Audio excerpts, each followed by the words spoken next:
Այսօր մենք Անի հետ խոսելու էինք հարկային իրավահարաբերությունների մասին, ողջույն Անի։ Բարև ձեզ։ Անի, ասես, թե վերջին շրջանում ինչ լուրջ փոփոխություններ եղավ ծառայությունների ոլորտում, որոնք որ որոշակի հետևանքներ թողեցին Հայաստանի Հանրապետության համակարգում։ Դեռևս վերջերս 2025 թվականի հուլիսի 1-ից ուժի մեջ մտան մի շարք փոփոխություններ հարկային օրենսգրքում, որոնք նախատեսում են, որ ծառայությունների ոլորտում գործունեություն իրականացնող մի շարք մասնագիտություններ փոխելու են իրենց հարկային ռեժիմը։ Ինչ է սա նշանակում, գործելով առավել պարզ, առավել ճկուն հարկային համակարգում,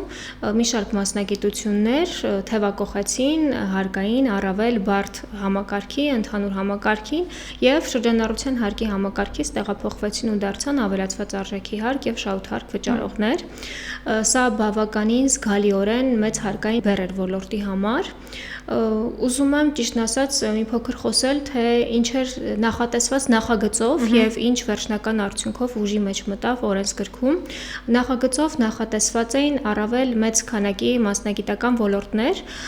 որոնք հետագայում ֆիլտրվեցին։ Արդյունքը եղավ այն, որ մնացին իրավաբանները, հաշվապահները, փաստաբանները, աշխատուժի տրամադրման ծառայությունները, կառավարչական խորհրդատվական ծառայություն մատուցող բիզնեսի ներկայացուցիչները։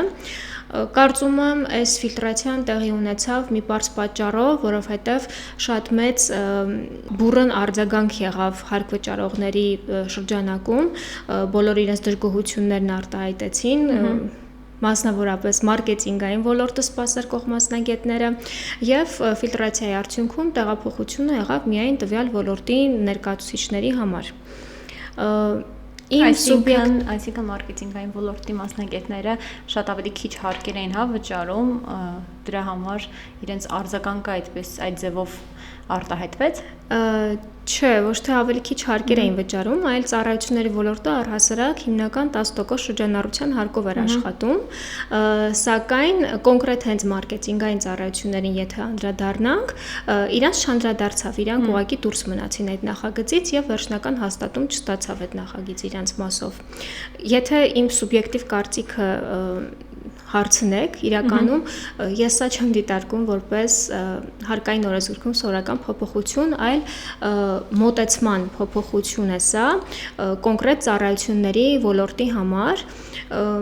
եւ ինչպես ցույց է տալիս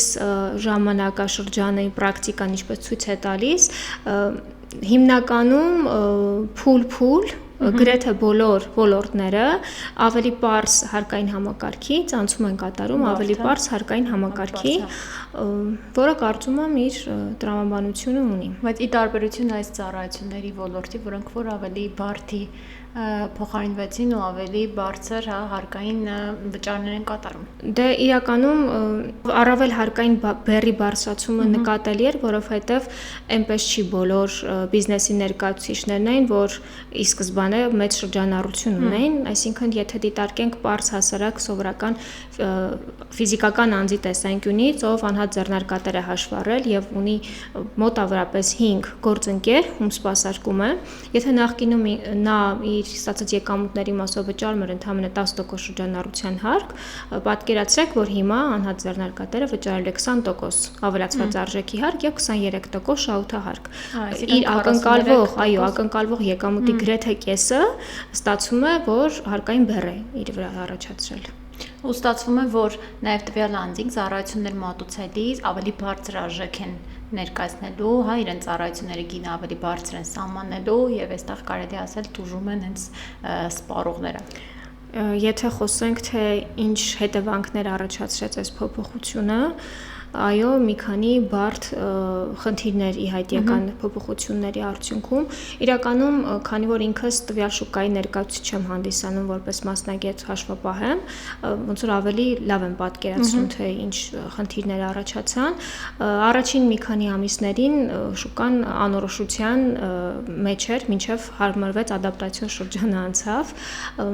Ամենամեծ խնդիրը, որը ի սկզբանե ի հայտ եկավ, դա ծառայությունների արժեքի բարձրացումներ, ինչը ակնկալվում էր, որ կլինի, կանխատեսվում էր, որ կլինի, որտեղ բնորոշ է յուրաքանչյուր բիզնեսին։ Ավելանում են ծախսերը, հետևաբար բարձրանում է նաև պրոդուկտի գինը, պրոդուկտի արժեքը։ Երկրորդ առավել ոչ պակաս խնդիրը, որի հետ եկավ շուկայում, ես կարծում եմ հաճախորդների արձագանքներ։ Այսինքն, երբ որ ծանոթում ես քո հաճախորդին, որ ծառայությունների արժեք ես բարձրացնում, ոչ բոլորն են պատրաստ ավելի թանկ վճարել փաստացի նույն աշխատանքի համար։ Այսինքն, հաշվապահական իրավաբանական ընկերությունը կամ անձը նույն աշխատանքներ կատարելու, սակայն հաճախորդը պետք է վճարել, չգիտեմ, 20% կամ 30% ավելի թանկ համանման նույն ծառայությունների դիմաց։ Այսինքն շատ ընկերություններ իրենց գործընկերներին պարզապես կորցրեցին այդ փոփոխությունների հետևանքով։ Չեմ պատկերացնում իրականում այնպիսի ընկերություն, ում վրա այս հարկային բեռը չի անդրադարձել ու չի թանկացրել ծառայությունների արժեքը, մի քիչ անիրական է իմ կարծիքով։ Երրորդ մեծ խնդիրը, որ առաջացավ իմ կարծիքով, նաև շուկայի բևեռացումներ, այսինքն շուկայում առավել մեծ համբավ հեղինակություն վայելող մասնագետները կարող էին իրենց թույլ տալ բարձր որակի ծառայություն մատուցելով հանդերձ առավել մեծ գումար պահանջել այդ ծառայությունների դիմաց, իսկ միջին մասնագետները շուկայից սկսեցին դուրս մնալ։ Միջինի մասին այդքան եթե չխոսենք, սկսնակները առավել եւս փորձեր անել դուրս գալ շուկա իրենց համար գրեթե անհնարին դարձավ։ Բայց այս մասով կարծում եմ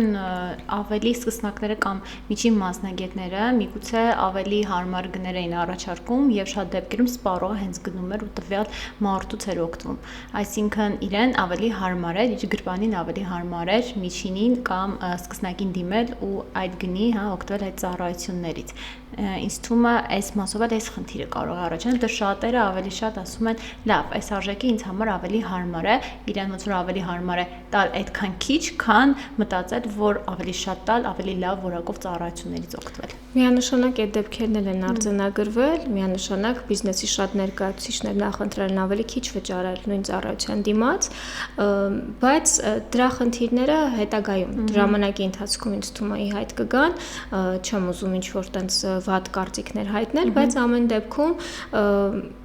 ծառայությունների որակից եւ արժեքից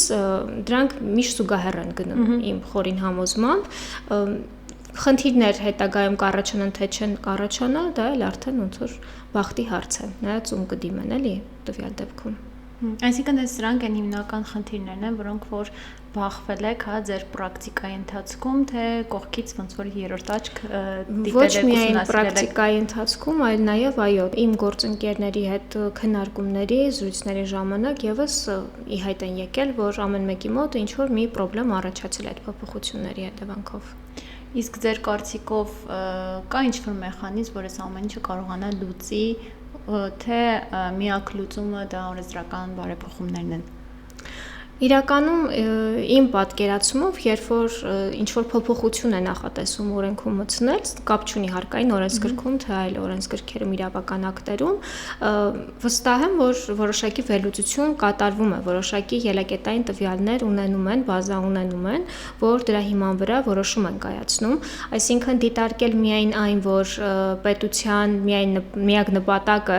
ավել հարկել վերցնելն է հարկ վճարողներից, չեմ կարծում, որ միայն դա է, մտածում են նաև ստվերի կրճատման մասով, մտածում են նաև հավասարության մասով, ենթադրվում է, որ մասնագիտական աշխատանք կատարող ոլորտում այդ ներկայացուցիչները անարդարություն է եղել, որ որոշ խմբեր նույն եկամուտը ստացել են, քիչ են հարկվել, որոշ խմբեր նույն եկամուտը ստացել են եւ ավելի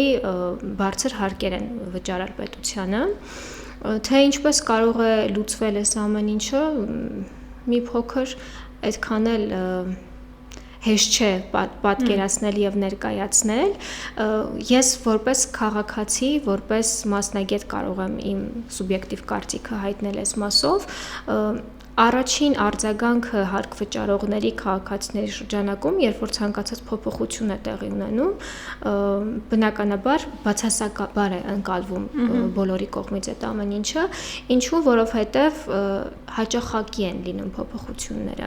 Այսինքն, եթե ես դիտարկեմ, որ այսօր եկել եմ Հայաստանում ցանկանում եմ ներդրում անել, բիզնես սկսել, ես առնվազն 5 տարվա կանխատեսվող բիզնես մոդել ունեմ այստեղ։ Եթե 2 տարի հետո հարկային այնպիսի լուրջ փոփոխություններ են տեղի ունենում, որոնց հետևանքով իմ բիզնես մոդելը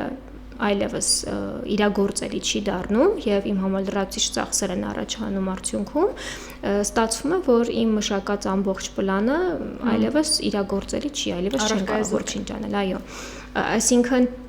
վստահության ու կայունության զգացումը հարկ վճարողների շրջանակում ամենափոքր բանն է, որ պետության կողմից իմ կարծիքով պիտի ապահովի։ Բացի այդ, նաև ինֆորմացիայի փոխանակման փոքր-ինչ խնդիր կա, այսինքն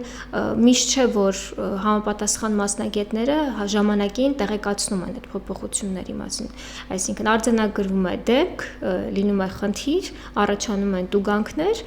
նոր հարկ վճարողը տնտեսվարող սուբյեկտը հասկանում է, որ այդտեղ ինչ-որ մի բան ուներ անելու։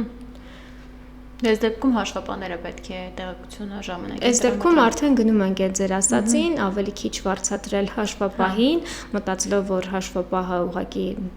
հավելյալ ծախս է, բայց իրականում հաշվապահի ծառայությունը իմ կարծիքով բիզնեսի ճանապարհին ճիշտ գնալու հիմնական գործիք է համարվում։ Ճիշտ է, որովհետև կարող է այնպիսի օրենսդրական փոփոխություններ լինի, որոնք որ կարելի ասել դա կանխատեսում է կամ կարող ես դու այդ օրենսդրական նախագծերով կանխարգես, հա, բիզնեսը հետագայում վատ վիճակի մեջ չհայտնվելու համար։ Բնականաբար դեպքերում հա հաշվապաներ կան, որ այդ ամեն ինչը չեն ուսումնասիրում, նույնիսկ հաշվապաներ կան, որ չեմ ուզում ոչ մեկին ինչ-որ բան ասեմ, օրենսդրական նորմերից օգտվելու ձևերը կարելի ասել չգիտի, որ կարողանա մուտք գործի այդ համակարգ եւ կարողանա ուսումնասիրի ու համապատասխան տեղեկատվություն տրամադրի հաճախորդին։ Բնականաբար տարբեր մասնագետներ կան, տարբեր որակավորում ունեցող մասնագետներ կան, իսկ օրենքներն էլ այնպես չի, որ մի գիշերում են ընդունվում, սկզբում նախագիծ է լինում, քննարկումներ են լինում, հետո գնում է ազգային ժողով, այսինքն առնվազն մի որոշ ժամանակահատված ունենում է մասնագետը, որպեսզի կարողանա ծանուցել, տեղեկացնել, տեղյակ պահել, որ բիզնեսի ներկայացուցիչը արդեն կարողանա իր որոշումները կայացնել։ Իսկ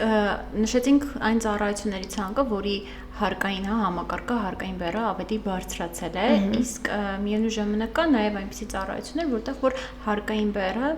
տոկոսային առումով ցածրացել է։ Այսինքն այդ մարդիկ, այդ մասնագետները կարելի ասել օգտվել են արդից։ Մի փոքր չեմ պատկերացնում առավել հեշտ պայմանների ստեղծում իրականում, սովորաբար նման բան չի լինում, սակայն նշեմ, որ օրենքի փոփոխությունը միշտ չի, որ բացասական է լինում, այսինքն այստեղ կարևոր է, թե նորից գնում ենք մասնագետի որակավորմանը, թե ինչպես է քո հարկերի օպտիմալացումը, հարկային պլանավորումը կատարում քո ֆինանսիստը, քո հաշվապահը, գուցե թվա, որ դրույքաչափ բարձրացավ, վայ, այս ինչ վատ բան եղավ, կրկնակի հարկ պիտի տամ, բայց դրան զուգահեռ, օրինակ նախորդ տարի էլի որ փոփոխություններ եղան շրջանառության հարկի դրույքաչափերը կրկնակի բարձրացան, դրան զուգահեռ նաև ծախսերի նվազեցման հնարավորություն ընձեռվեց հարկ վճարողներին։ Այսինքն դա կախված է, թե ինչպես ես փաստաթղթավորում քո ծախսերը, դա կախված է, թե ինչպես ես քո հարկերի օպտիմալացումը անում, թե ինչպես ես քո հարկային ռեժիմը դու ընտրում։ Այդ ամբողջը համակարգային աշխատանք է պահանջում։ Այսինքն կարելի ասել կարողանում ես ինչ-որ մի մեխանիզմ գտնես, որի միջոցով գոնե ստանաս որոշակի եկամուտ ու ամբողջը չգնա, կեսը չգնա օրենքի սահմաններում, այո, ավելի նվազ հարկ վճարելը թույլատրված է, նվազ հարկ վճարել, ոչ թե ստվերում աշխատել կամ, չգիտեմ, հարկերից խուսափել։ Բայց ամեն դեպքում մենք խոսում ենք հարկային համակարգից, խոսում ենք, որ կա այդ խնդիրները, բայց որ ասում են մարդը ամեն ինչի հարմարվում է, նույնիսկ այս հարկային համակարգին սպառողը եւ հասարակությունը հարմարվել է այնքանով, որ միևնույն է, յուրաքանչյուր բիզնես, ընկերություն, որը ստեղծվում է, ունի հաշվապահի կարիք, այսինքն ինքը ամեն դեպքում դիմելու է հաշվապահի, հաշվապահական ծառայությունների։ Մարդիկ,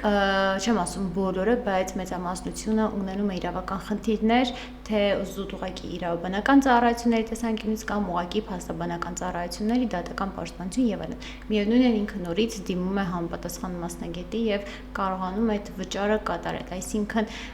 հասարակությունը ինչքան էլ որ լինի խնդիրներ, միևնույն է հարմարվել է այս ամեն ինչին ու ինքը միևնույն է դիմում է, գնում է եւ այդքան հա մեծ գումարներ է տալիս։ Իրականում չէի ցանկանա այս խոսակցության շրջանակում կիրառել հարմարվել արտահայտությունը, որովհետև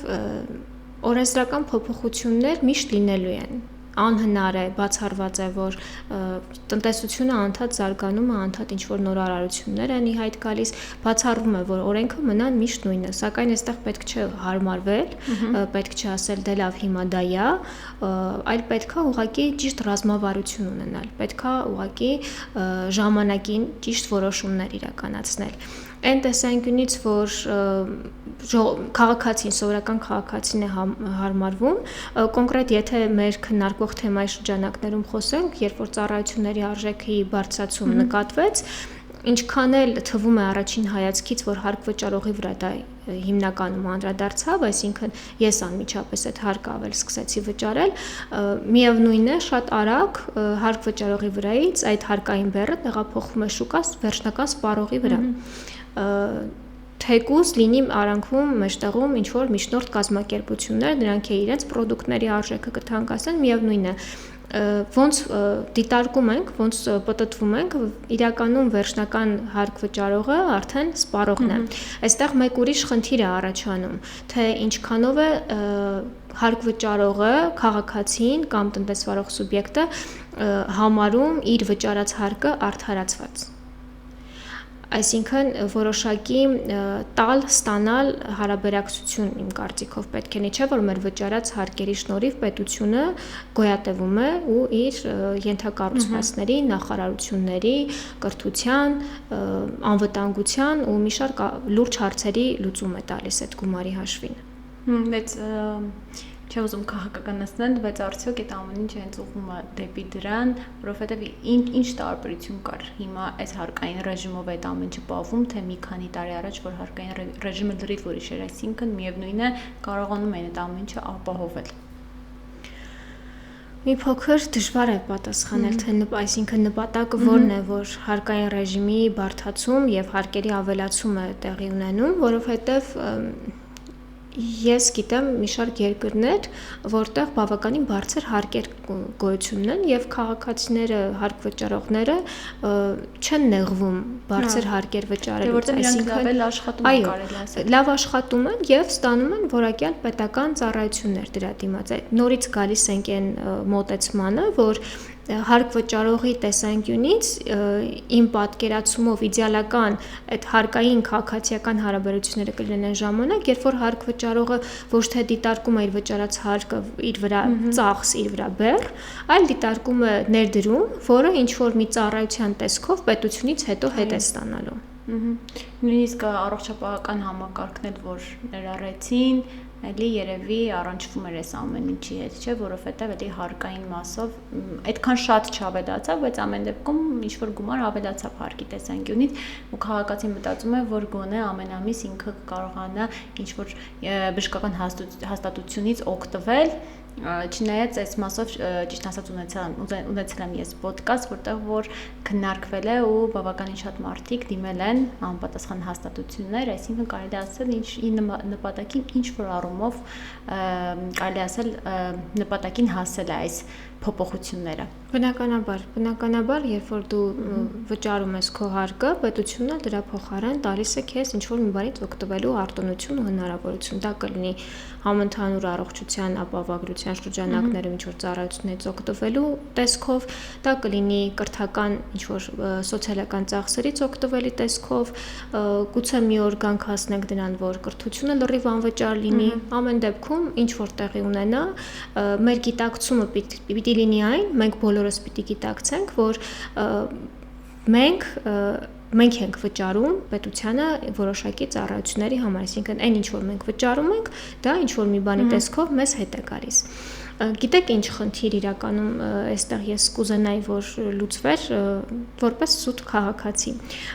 ինֆորմացիայի հասանելիության, այսինքն քաղաքացիները, հարկ վճարողները, երբ որ ամսական, տարեկան կտրվածքով հարկերը վճարում են, վերջնական արդյունքը թե ինչին ծառայեց այդ գումարը չի երևում։ Ինձնից լրացուցիչ ջանքեր, ռեսուրս է պահանջում, որ որոշակի հարթակներից օգտվեմ, որոշակի ինչ որ գործողություններ իրականացնեմ, որ կարողանամ ստանալ ինֆորմացիան, թե պետական բյուջեի այդ ծախսերը ինչ ուղղություններով են գնացել։ Այսինքն, եթե քաղաքացին ավելի հեշտությամբ կարողանա այդ ինֆորմացիային տիրապետել, ավելի հասանելի լինի այդ իր համար, գուցեև այս հակասական ու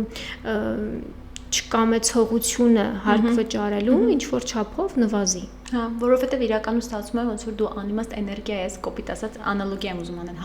համեմատություն եմ ուզում անել, ստացվում է որ դու անիմաստ էներգիա ես ծախսում, բայց դրա դիմաց չես ստանում համապատասխան էներգիա։ Նույնն էլ ոնց որ հարկային մասով է դու բավականին մեծ գումար ես տալիս պետությանը, բայց դրանից դու ինչ որ բան ստանում ես, թե չես ստանում։ Դե հա, բալանսը միշտ պետք է պահել։ Գուցե այդ բալանսը կա, ուղղակի մենք չունենք ինֆորմացիա։ Իրականում ինֆորմացիան միայն գալիս է տարբեր հարթակներից, տարբեր ձևով, կեղծ տեղեկությունների միջոցով, շատ դեպքերում ասում են օրինակ ինչ-որ պարգևավճարներ է տրվում համապատասխան մարդկանց ու բնականաբար յուրաքանչյուրս էլ հասկանում ենք, որ այդ պարգևավճարը մեր հարկերից է, որը տրամադրվում է։ Անի իսկ ասեք խոշոր եւ միջին, հա, բիզնես գործունեություն իրականացնող ընկերությունների վրա ոնց ազդեց, ինչ ազդեցություն ունեցավ։ Ճիշտն ասած, այդ առումով ինչ որ վերլուծություն չեմ իրականացրել, բայց եթե զուտ այս պահին վերլուծեմ, հիմնականում մեծ բիզնեսի ներկայացուցիչները չեն օգտվում outsource ծառայություններից։ Այսինքն իրենք ունեն իրենց ձևավորված հաշվապահական թիմը, ֆինանսիստները, իրենց սպասարկող անմիջապես իրենց գրասենյակներում նստող իրավաբանները, փաստաբանները, ու եթե նայենք ծառայությունների արժեքի բարձրացման տեսանկյունից, իմ կարծիքով մեծ բիզնեսի վրա դա էական ազդեցություն չունեցավ, որովհետև նույն աշխատավարձից վճարվող հարկերը, պարտադիր վճարները միևնույնը մնացել են նույնը իմ խորին համոզմամբ,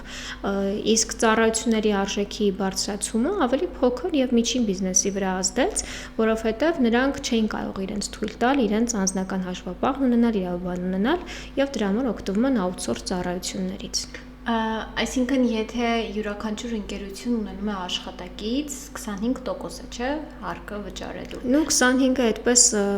ընդունված է գործարար շրջանառության ոլորտում ասել, 20% եկամտային հարկ են վճարում, սոցիալական վճար կախված հարկման բազայից եւ դրոշմանիշային վճարը յուրախություն մեզ այս տարվանից 1000 դրամ դարձավ։ Մոտավոր 25% կարելի ասել։ Այո, մոտավոր կարելի ասել։ Բայց եթե outsource տարբերակով են օգտվում, ավելի բարձր է լինում։ Ստացվում է 10%-ի փոխարեն սկսեց հարկ վճարողը վճարել գրեթե 50%, ու 40 քանի տոկոս սկսեց վճարել, բնականաբար գոնե ինչ-որ մի մասով ծառայության արժեքը բարձրացավ։ Առնվազն 25% կարծում եմ բարձրացել է արժեքները։ Ու դրա համար շատ դեպքերում ուզում եմ, որ ունենան աշխատակից, այլ ոչ թե outsource տարբերակով ծառայություններ։ Ստացվում է, որ արդեն կոպիտ ասած հարցականի տակ գուցե ինչ-որ պայծրությամբ դրվեն outsource ընկերությունների աշխատանքը, որովհետև եթե ծառայության արժեքը այո թանկանում է, գուցե բիզնեսի համար ավելի ձեռնտու է ունենալ իրենց հաշվապահին տեղում նստող, քան ավելի թանկ վճարել համանման նույն ծառայությունների համար։ Բայց այս դեպքում կարող են օրինակ ոչ թե outsource տարբերակով այդ ամեն ինչը անել, այլ ունենալ աշխատող, որը որ կաշխատի մեկ այլ վայրից, պարտադիր չի որ գա հենց աշխատի տվյալ գրասենյակում եւ գրանցվի որպես աշխատող։ Հեռավար աշխատանքը թույլատրված է օրենքին դեմ Դա եմ ասում, այսինքն այստեղ ձևաչափը outsource տարբերակի հենց այն է, որ դու պարտադիր չի որ գնաս գրասենյակում նստես եւ դու կարող ես տվյալ մարդուն որպես աշխատող գրանցես, նույնիսկ եթե ինքը աշխատում է մեկ այլ գրասենյակում։ Դե եթե դա դիտարկենք որպես ֆիզիկական հանձի հետ ստեղծված հարաբերություններ, աշխատանքային հարաբերություններ, իսկ outsource կազմակերպությունների հետ բնականաբար արդեն ծառայությունների մատուցման պայմանագրի շրջանակներում է լինում։ Կարծում եմ այս մասով լուծումներ կա ու ունի իր դրական եւ բացասական կողմերը։ Դրականը այն առումով, որ դու կուզենաս, որ մեկ աշխատող ունենաս կամ մի քանի աշխատող ունենաս քո ընկերությունում, բացասականը, որ տվյալ օրինակ ընկերությունը, իրավաբանական ընկերությունը, որը մատուցում է եւ հաշվապահական եւ իրավաբանական ծառայություններ, թիմային են կատարում այդ աշխատանքը ու կարող է ավելի որակով լինի, քան օրինակ միջին կամ կրտսեր մասնագետն է գնում տվյալ ընկերություն եւ այնտեղ աշխատում է որպես աշխատող։ Կարծում եմ, որ եթե նույն պրոդուկտի վրա աշխատում է մեկ թիմ, մեկ ամբողջական թիմ, մի քանի ուղեղ, բնականաբար այդ պրոդուկտը ավելի որակյալ կստացվի, քան եթե պրոդուկտի վրա աշխատի ընդամենը մեկ հաշվապահ։ Ես իմ կյանքում փորձ ունեցել եմ, երբ որ մենք չենք ունեցել իրավաբաններ եւ հաշվապահները բոլորի գործառույթները արդեն իրականացնում են, ինչը շատ սխալ է, որովհետեւ դու համապատասխան գիտելիքներ չունես եւ փոխանակ քեզ թվում է թե դու օգուտ ես տալի, լավություն ես անում քո ղեկավարությանը, մի բան էլ այնպիսի լուրջ խնդիրներ, իրավական հետևանքներ առաջացնես վերջինիս համար, որ ավելի լավ էր ոչինչ չանեիր։ Հա, իրականում ճիշտ է նկատել, ես էլ եմ շատ նկատել, որ կա օրինակ պայմանագրերը, որոնք որ պետք է կազմի իրավաբանը, շատ դեպքերում տալիս են եւ հաշվապահն է կազմում։ Դե բնականաբար կան կետեր, որտեղ որ պետք է հաշվապահ ուշադրություն դարձնի վճարային համակարգի հատվածը կամ հարկային հատվածը, բայց կան կետեր, որոնք որ հենց իրավաբանի գործն է եւ իրավաբանի մասնագիտությունը, որ ինքը ամբողջովին ուսումնասիրի ու կարողանա ճիշտ իրավական տերմիններով այդ ամեն ինչը սահմանի եւ գրի տվյալ կազմի տվյալ պայմանագիրը։ Դե եթե մի անձը կարողանար ամբողջը իրականացնել, մասնագիտությունները չէին լինի։ Հիմա ձեր կարծիքով, եթե այսպես շարունակվի հարկային բազան, ինչ որ ավելի վատ հետևանքներ կառաջանա, թե միևնույն է արդեն, որ ասում եմ հարմարվել է, բայց դուք համաձայն չեք իմ այդ բառի հետ, միևնույն է արդեն սպառողը հարմարվել է այս ամեն ինչին։ Չէ, միանշանակ պետք չէ բացասական ընկալել փոփոխությունները ու պետք չէ վատին տրամադրվել, այսինքն զուտ ընկալման խնդիր կա իմ կարծիքով այստեղ, զուտ անորոշության խնդիր կա եւ կայունության վստահության խնդիր կա։ Փոփոխությունները, թե ինչ հաճախականությամբ են արվում, ինչպես դու պիտի քո բիզնես որոշումներն իրականացնես, այդ ամեն ինչը միայն պետական մակարդակով չի կարող լուծվել, այսինքն պետությունը տարբեր փոքր կառույցների խնդիր այս պահին չի կարող առաջնային դարձնել եւ պետական ավելի մեծ խնդիրները թողնել, անտեսել։ Յուրաքանչյուր բիզնեսի ներկայացուցիչ պետք է, երբ որ իր գործունեությունը իրականացնում է, ռեալ գնահատական տա, թե ինքը ինչ է անում, այսինքն շատ բիզնեսի ներկայացուցիչներ ուղղակի երբ գումար է գալիս բանկային հաշիվներին, ուրախանում են, ինչ լավ է, այսքան գումար ունեցանք, բայց վերջնական թե զուտ շահույթ ինչքան մնաց այդ բիզնեսից, պատկերացում անգամ չունեն, գաղափար անգամ չունեն, այսինքն միայն մեղադրել պետությանը, որ դուք իմ հարկերը բարձրացրել եք ու անտեսել են փաստը, որ գուցե դու ես սխալ քո որոշումներ իրականացրել, գուցե դու ես քո հարկերի օպտիմալացումը սխալ արել, դա ինձ թվում է հիմարություն է։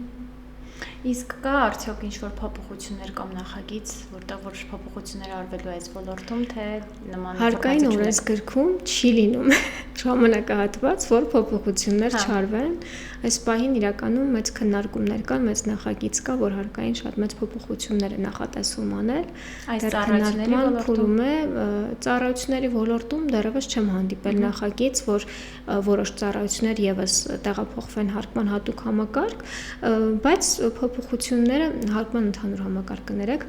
բայց փոփոխությունները միշտ եղել են, միշտ լինելու են ու մենք էլ ենք այդ փոփոխություններին լուծումներ տալու, բիզնեսն էլ է այդ ամեն ինչին լուծումներ տալու, ուղղակի փոխհամագործակցությունը մի փոքր ըստ իս,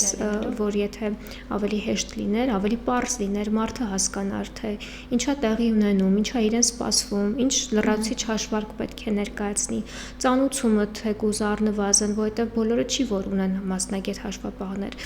Օրինակ ես շատ ընկերներ ունեմ, ովքեր իրավաբանական ծառայություններ են մատուցում իրենց ալձներով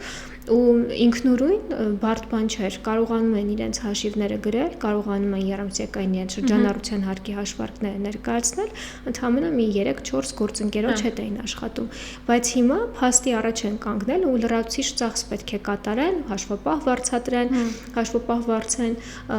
որ կարողանան համապատասխան հաշվետվությունները ներկայացնել։ Ստացվում է հարկային համակարգի փոփոխությունը նպաստում է նաև հաշվապահների աշխատանքին, այսինքն ամեն ինչ անում են, որպեսզի հաշվապահներն աշխատեն, կարելի է ասել։ Տեմպի մեջ մնան։ Հա, այս ամեն ինչը երևի դրա համար է։ Ասեմ, որ մի հաղորդում առաջ մենք քննարկում ենք վճռաբեկ դատարանի նախադեպային որոշումներից ու նաև անդրադարձանք փոփոխությունների մասով ու անդրադարձանք հենց հարկային օրենսգրքին, որ հարկային օրենսգիրքը ամեն շաբաթ, կարելի ասել, չեմ ասում ամեն օր, բայց կարելի ասել երևի ամեն օր փոփոխություններ է մտցնում եւ հասարակ մարդը, սովորական մարդը չի կարող այդ ամեն ինչը միանգամից ընկալել կամ չի հասցնում, նույնիսկ մասնագետները շատ հաշվապաններ եւ իրավաբաններ կան, որ չեն հասցնում այդ նախագծերն ուսումնասիրեն, որովհետեւ այնքան անընդհատ փոփոխությունները լինում են ու նույնիսկ խոսում էինք նրա մասին, որ այդ փոփոխությունները, որ անընդհատ արվում են, ինչի է բերելու, կան շատ զարգացած երկրներ, որոնք որ մի օրենք ունեն, օրենսգիրք ունեն, վերջ, դա հավերջ մի քանի տարի միայն մարդիկ, միայն այդ օրենսգրքով է կարգավորվում տվյալ ոլորտները, բայց Հայաստանը, որը լինելով փոքր երկիր, ունենալով ավելի քիչ բնակչություն, ամեն շաբաթ ինչ-որ փոփոխություններ է անում։ Ես կարծում եմ դա նորմալ պրակտիկա է, եթե դիտարկենք հարկային մարմինների կողմից, նպատակը հիմնականում մեկն է ստվերի կրճատումը, այսինքն բերել տնտեսությունային վիճակի, այսինքն կրճատել հարկերը վճարումը խուսափելու բոլոր այդ այլընտրանքային տարբերակները այնպես, այնքան սահմանափակել հարկ վճարողներին, որ ուղղակի տարբերակ չունենաս դու խարդախության դիմելու, օրենք խախտելու կամ չգիտեմ, նման ոչ օրինական գործողություններ իրականացնելու։ Բայց արդյոք պահպանվել է դա, թե հակառակը մարդիկ չունենալով հարկ վճարել խուսափում են այդ ամեն ինչից։ Իրականում իմ կարծիքով մի քիչ դժվար է ստվերը ամբողջությամբ վերացնել։ Ու եթե դիտարկենք հարկ վճարողի տեսանկյունից, փոքր բիզնես եկեք ներկայացնենք էլի, ոչ թե խոշորները, ում համար միլիոնները խնդիր չեն։ Փոքր բիզնեսի տեսանկյունից լրացուցիչ հարկային բեռը նշանակում է բիզնեսը փակել շատ հաճախ որոշ դեպքերում։ Լրացուցիչ հարկային բեռը ստիպում է, որ դու ենթագիտակցորեն սկսես այդ հարկերից ինքդ քեզ պաշտպանել, դիմել ինքնապաշտպանության։ Իսկ այդ դեպքում հարկ վճարողները չեն ունենում իրականում այլ տարբերակ, բայց ես չեմ ասում, որ դա լավ բան է, ես չեմ ասում, որ այդպես պետք է անել, բնականաբար այն ինչը որ դեմ է օրենքին պետք է չիրագործվի, որովհետև մի օր միևնույն է, գուցե ավելի լուրջ խնդիրներ առաջանան դրա հետևանքով, բայց առնվազն որ հարկ վճարողի մոտ այդ հարցը առաջանում է հարկերից խուսափման, ստվերի դեպի ստվեր գնալու,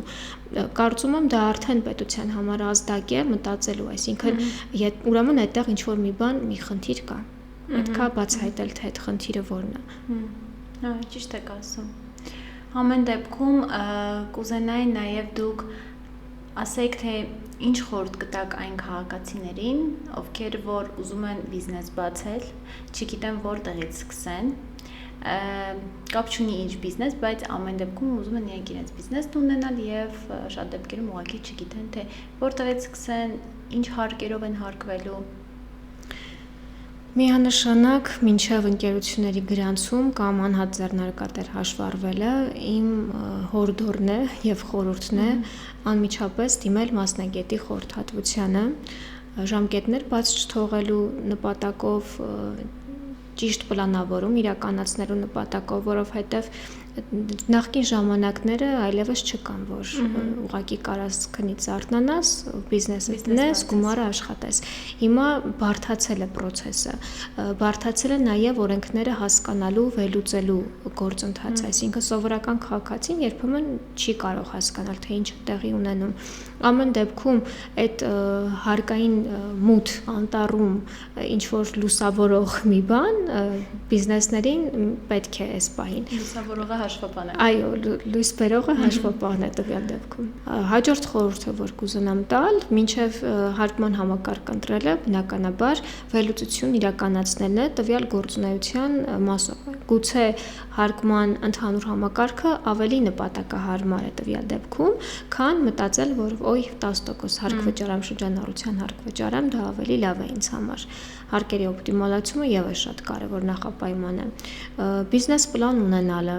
իմ խորին համոզմամբ, ինչքան ժամանակները զարգանում են, այնքան ֆինանսիստի դերը բիզնեսում ավելի մեծանում է։ Ամեն դեպքում, եթե դու ինչ-որ ոլորտի մասնագետ չես, ուրեմն պետք է դիմես այլ մասնագետների խորհրդատվությանը։ Ես այդպես եմ պատկերացնում բիզնեսը։ Բիզնեսի ղեկավարը իմ խորին համոզմամբ պետք է միայն մտածի գումար աշխատելու մասին։ թե ինչպես է հաշվետվությունը ներկայացնում, թե ինչպես է պայմանագիրը կազմվում, թե ով իր շահերը կներկայացնի ինչ-որ պետական կառույցների մոտ, դա չպետք է մտահոգի բիզնեսի ղեկավարին։ Անի իրականում մենք այսօր խոսեցինք մի թեմայի մասին, որը որ կարելի է ասել ամենամեծ խնդիր ունեցող թեմաներից է, որովհետև այս դեպքում ոչ միայն մասնագետներն են բախվում այս խնդրին, այլ նաև քաղաքացիները, սպառողները, որովհետև ինչպես նշեցիք, ամենավերջինը տուժում է հենց սպառողը։ Շնորհակալություն ձեզ այս թեման միասին քննարկելու համար։ Շնորհակալություն, հուսով եմ ձեր տված խորհուրդները մարդկանց կօգնեն։ Շնորհակալ եմ հրավերի համար, շատ ուրախ եի, որ այստեղ եմ ձեզ հետ ու մասնակցեցի այս քննարկմանը։